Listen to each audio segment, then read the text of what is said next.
주님께서 여러분과 함께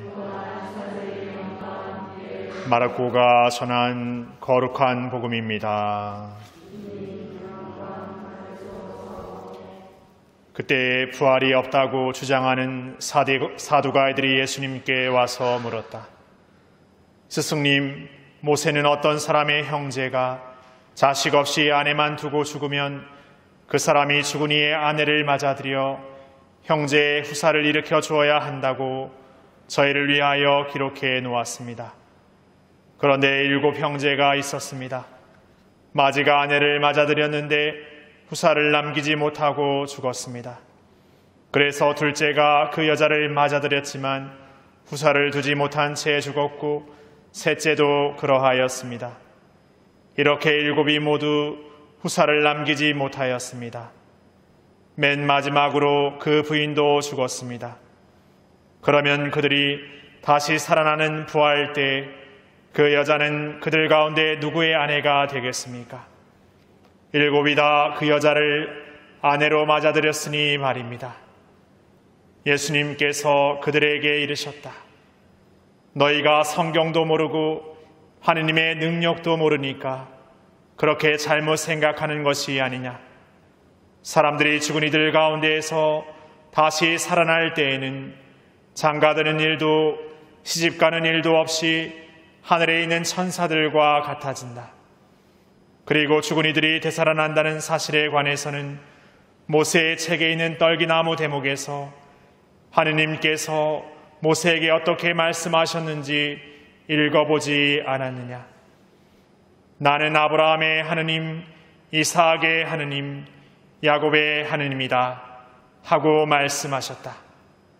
그분께서는 죽은 이들의 하느님이 아니라 산 이들의 하느님이시다.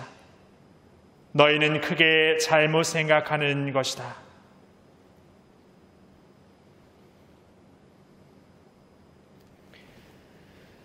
주님의 말씀입니다.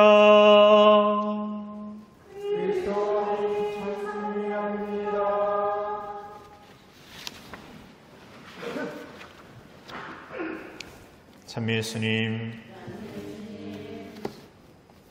날씨가 비가 세차게 오려 그러는지 바람도 슬슬 이렇게 불어오기 시작하고 이렇게 습기도 이렇게 더해가는 게 비 많이 올 것 같으시죠?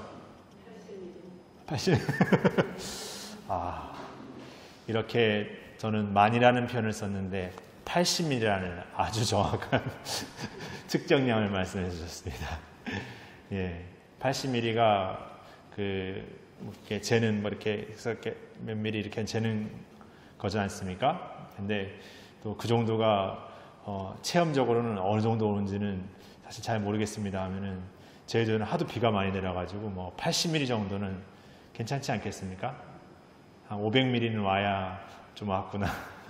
근데 처음 제주도 내려오신 분들은 이제 비도 오고 또 바람까지 불면은 이제 이거 제주도 날아가는 거 아닐까? 막 이런 생각. 그리고 내가 날아가는 게 아닐까? 이렇게 하는데 그럴 일은 거의 없습니다. 없다고는 말 표현 못하고. 예. 무슨 얘기 하려고 갑자기 날씨 얘기했는지.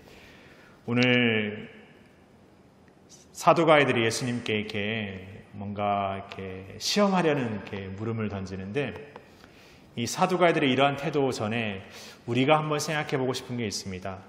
여러분은 이렇게 내가 기도하면은 하느님께서 잘 들어준다고 생각하십니까? 아니면 나는 기도해도 잘 안 들어줘 이렇게 생각하십니까? 그리고 내가 어떤 기도하는 것이 들어주면 감사하고 안 들어줘도 괜찮아 이렇게 생각하십니까? 등등. 그리고 우리가 기도한다라는 것이 그냥 막연한 것을 어떤 것을 이렇게 뭔가 이렇게 바래서 그걸 이루어졌으면 좋겠다라고 기도하십니까? 아니면 정말 구체적으로 이건 이루어졌으면 좋겠다고 기도하십니까? 많은 우리가 기도 안에 이렇게 머물다 보면 때로는 우리의 기도가 이렇게 들어주지 않았다는 생각이 들 때도 있고, 때로는 우리의 어떤 기도가 뭔가 이렇게 들어주면 기도가 잘 된 것 같고, 들어주지 않으면 기도가 안 된 것 같다고 생각하면 또 쉬운 것 같습니다. 근데 과연 우리가 이렇게 시간을 지나 나를 뒤돌아보면 어떤 기도를 하고 나서 그것이 나에게 이루어졌을까? 들어졌을까를 생각해 볼 때 단순하게 내가 어떤 걸 청했던 것, 어떤 걸 바랬던 것이 그냥 가시적으로 이루어졌냐 안 이루어졌냐, 내가 생각하는 어떤 계획이 되었느냐 안 되느냐로 본다면 그 기도는 안 됐을 확률이 훨씬 더 높을 것 같습니다.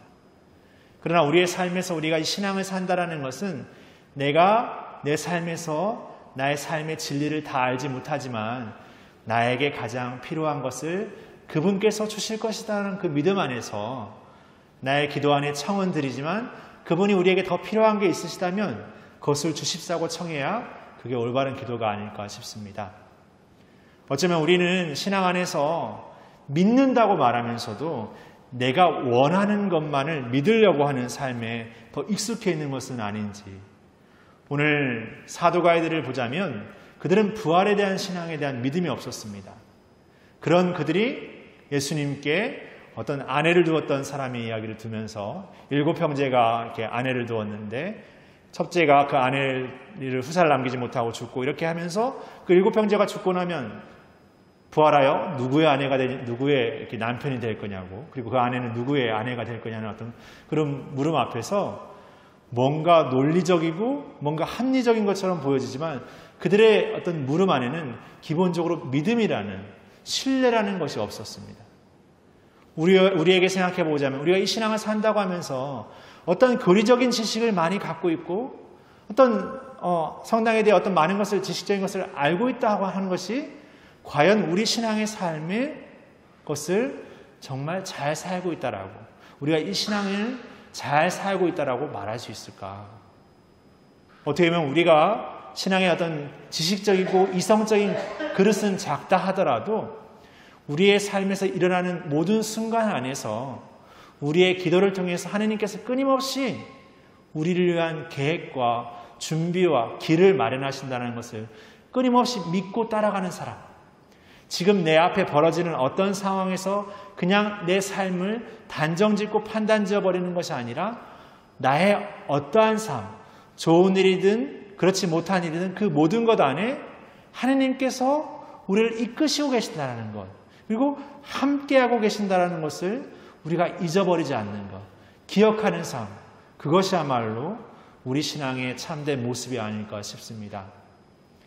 어쩌면 우리는 이 사두가이들처럼 신앙생활 안에서 나만의 방식, 내가 원하는 방식의 신앙을 살려는 그런 유혹에 빠질 때가 많습니다. 그럴 때마다 우리는 다시금 우리의 삶을 통해서 우리를 이끄시고 또 길을 마련하시는 그분의 섭리에 믿음으로 의탁하면서 매일매일의 삶을 다시금 그분의 뜻 안에 우리의 뜻을 담을 수 있는 그런 지혜와 용기를 청하는 삶을 살아야겠습니다. 그것이 우리의 기도고, 그런 기도하는 삶을 매일매일 살아갈 때 그것이 우리의 신앙의 삶이 된다고 생각합니다. 단지 성당에 다닌 시간이 오래서 성당의 활동을 많이 해서 아니면 어떤 교리 지식이나 어떤 다른 어떤 무언가를 이렇게 많이 체험해서 그러한 것들은 어떻게 보면 그분께 나아가기 위한 우리 자신을 또 새롭게 하기 위한 어떤 도구들일 뿐이죠. 그러나 그것이 전부일 수 없고 우리에게 일어나는 어떤 감흥적인 것이 전부일 수 없습니다. 때로는 메마름을 체험하고 때로는 슬픔을 체험하고 때로는 고통을 체험한다고 하더라도 그 안에 늘 함께 하시는 하느님이 계시고 우리를 이끌고 계시다는 것을 늘 새롭게 기억했으면 좋겠습니다. 그렇게 생각한다면 오늘 제1독서의 그 라구엘의 딸 사라처럼 그냥 자기 자신의 어떤 상황 안에서 단정짓고 판단지어서 그냥 자신의 목숨을 내어던지는 삶이 아니라 다시금 자기의 생각을 내려놓고 오롯하게 기도 안에 믿음으로 의탁하는 삶, 오직 하느님께 자신의 모든 것을 내어 맡길 수 있는 삶, 그런 삶으로 나아갈 수 있는 우리가 되지 않은가 생각해 보게 됩니다. 그런 삶을 새롭게 청하면서 우리의 삶의 자리 안에서 그분께 대한 믿음으로 기도하는 우리의 시작을 출발했으면 좋겠습니다. 잠시 묵상하시겠습니다.